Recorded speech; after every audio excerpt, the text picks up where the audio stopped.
Olá! Hoje a gente vai desvendar um dos momentos mais curiosos e, bem, paradoxais da história do Brasil. A grande questão é essa, né? Como é que uma rebelião que na prática nem chegou a acontecer acabou virando o grande mito de fundação de um país? É isso que a gente vai entender hoje, falando da Inconfidência Mineira.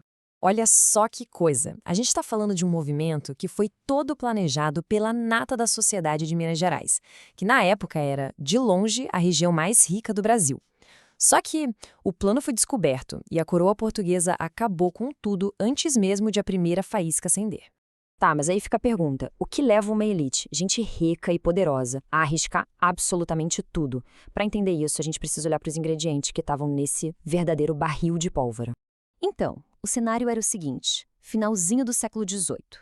O ouro, que era o motor da economia de Minas Gerais, já não era mais o mesmo. A produção estava caindo, caindo, caindo, e claro, a grana da elite local estava indo pelo ralo junto. E o problema é que, enquanto o ouro diminuía nas minas, a fome de Portugal por impostos continuava igual ou até maior. Eles não queriam nem saber. Continuavam cobrando o famoso quinto, que era 20% de todo o ouro extraído, a pressão em cima dos colonos só aumentava. E aí entra em cena a tal da derrama. Imagina o pânico. A derrama era basicamente a coroa falando: olha, vocês não atingiram a meta de 1.500 quilos de ouro em impostos, então a gente vai entrar aí à força e pegar o que falta. Era o gatilho, o estopim que apavorava todo mundo que já estava endividado e empurrou de vez os conspiradores para a ação. Então, juntando as pressas, a gente tem a tempestade perfeita, né? De um lado, a crise econômica, o desespero com os impostos, a ameaça da derrama, e do outro, um monte de ideias novas chegando. O iluminismo, com a conversa de liberdade e de direitos, e o exemplo fresquinho da Revolução Americana, mostrando que, sim, era possível se livrar de uma metrópole europeia. Essas ideias circulavam com força na elite, que lia, viajava e estava conectada com o que acontecia no mundo. Ok, então quem era essa galera? Quem eram os conspiradores? E, afinal de contas, qual era o plano deles? E aqui tem um ponto fundamental, que a citação da Lilia Schwartz e da Eloise Starling deixa bem claro. Isso não era uma revolta do povo, não. Era um movimento da elite, da cúpula da sociedade. A gente está falando de donos de minas, fazendeiros, padres influentes, poetas, militares de alta patente, toda uma rede de gente poderosa conectada por grana, amizade e família. E o plano deles era grandioso, né? Pensa só, proclamar uma república independente em Minas Gerais, mudar a capital para São João del Rei, criar a primeira universidade do Brasil em Vila Rica e, claro, um ponto bem importante para eles, perdoar todas as dívidas com a coroa portuguesa. Era um projeto inspirado nos Estados Unidos, mas que já nascia com uma contradição gigante. E essa contradição era a escravidão. Olha que loucura!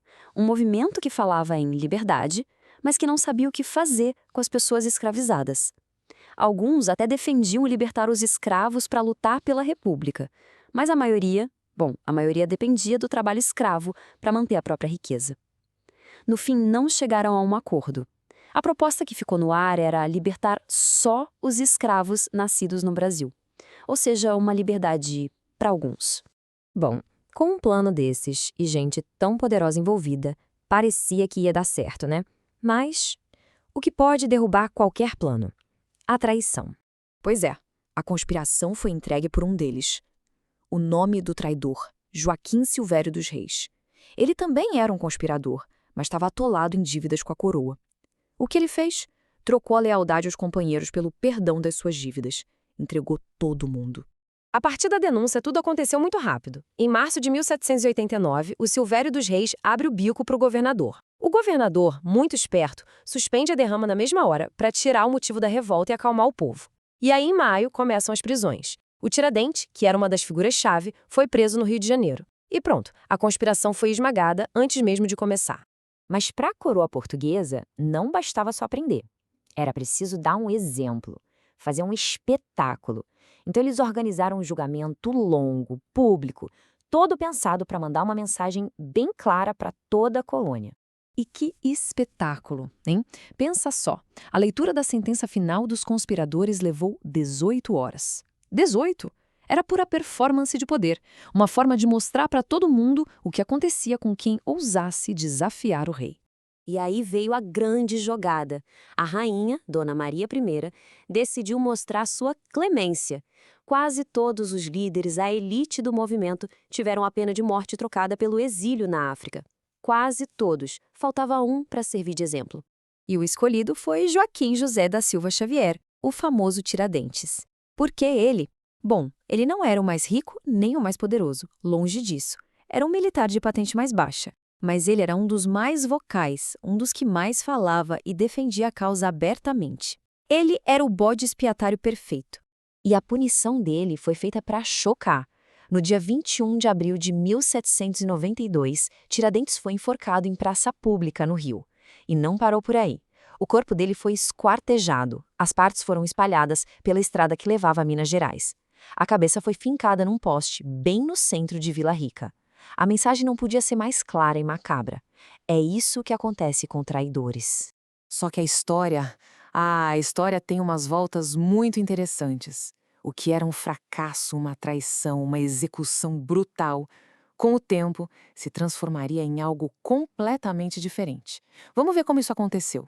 Por muito, muito tempo, quase 100 anos, a palavra para definir esse movimento era essa aí, inconfidência, que significa basicamente falta de lealdade, traição. Essa era a versão da coroa.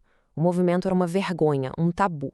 Tudo muda em 1889, com a proclamação da República. O Brasil, agora uma república, precisava de uma nova história, novos símbolos, novos heróis. E onde eles foram procurar?